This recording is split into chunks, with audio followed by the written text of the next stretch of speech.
Ukisikia London Derby, Chelsea vs Arsenal, hizi ni timu zinazokaa mjini kabisa katika jiji la Uingereza. Moja ya mechi ambazo wingi wanazisubiri kwa hamu ni hii mechi ya leo pia ya nusu fainali ya Carabao EFL nchini Uingereza. Mechi ambayo inaenda kuwa ngumu, mechi ambayo inaenda kuwa mzuri sana hii ya Chelsea vs Arsenal. Bwana, mechi ya Chelsea na Arsenal wanapokutana sio mechi rahisi, ni mechi ngumu.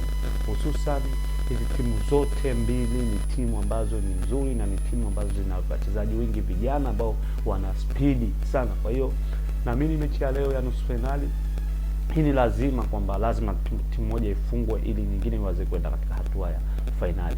Kwa hiyo naamini hii mechi ya leo inaenda kuwa mechi ngumu.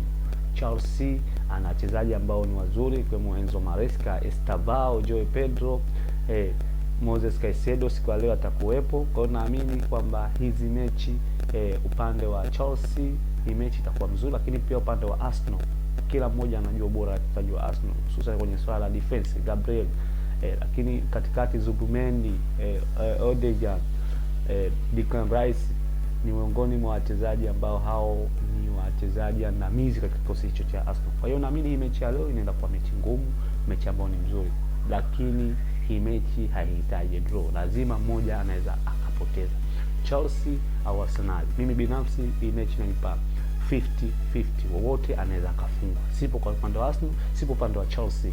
Naamini hii mechi ni ngumu na wote anaweza akapoteza. Bwana, hii ni System Sport.